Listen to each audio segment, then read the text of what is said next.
Hi అండి. బెల్లం పాకంతో మినపరొట్టె ఎప్పుడైనా ట్రై చేశారా? నేను ఇప్పుడు మీకోసం చూపిస్తున్నాను, చూసేయండి. ముందుగా బెల్లం కోరిస్తున్నాను, ఒక కప్పు కోరేసుకొని అది పెనంలో వేసుకున్నాను. దానిలో కొంచెం వాటర్ పోసేసుకుందాము.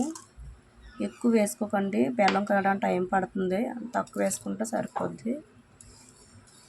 కొంచెం వేడైతూ కరుగుతూ ఉందండి. అలాగా బెల్లం అంతా కరిగిపోవాలి. మనకి తేనె ఉంటుంది కదండి, తేనె థిక్నెస్ ఉంటే సరిపోద్ది.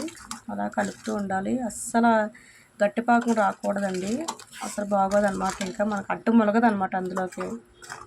ఇలా చూసుకుంటూ ఉండాలి, చూస్తూ కలుపుకుంటూ ఉండాలి. దగ్గరకు వస్తుందండి లైట్గా. మనది అయిపోవచ్చింది పాకం అయితే. చూసారా, అయిపోయింది. పక్కన పెట్టేసుకుందాం. ఇప్పుడు కళాయి పెట్టుకుందాం. కళాయి వేడైంది, ఆయిల్ వేసుకుందాం. ఇప్పుడు మినపరప్పు కూడా వేసేసుకుందాం. కొంచెం మందంగా వేసుకోండి, మందంగా వేసుకుంటేనే బాగుంటుంది. వేడిగానే తింటే బాగుంటుందండి. అటు పాకం వేడిగా ఉండాలి, మినపట్టు కూడా వేడిగా ఉండాలి. ఇది పాతకాలపు వంటేనండి, బలం కూడా పిల్లలకి పెట్టండి. బెల్లం మంచిదే కదా, పంచదార కన్నా. చట్నీ కన్నా మనం తినే బెల్లం పాకం చాలా బాగుంటుందండి. అలా ఎప్పుడో ట్రై చేస్తారు, ఇలా కూడా ట్రై చేయండి ఒకసారి, చాలా బాగుంటుందండి.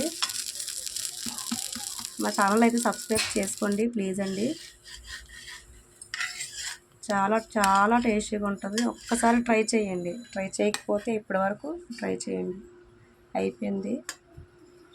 ప్లేట్లోకి తీసుకొని ముందుగా ప్రిపేర్ చేసుకున్నాం కదా బెల్లం పాకు, చూసారా చల్లారిపోయింది. ఈ థిక్నెస్ ఉంటే సరిపోద్ది అనమాట. ఇప్పుడు దీన్ని ఒక ప్లేట్లోకి వేసుకుందాము. ప్లేట్లోకి వేసేసుకొని సర్వ్ చేసుకుందాము.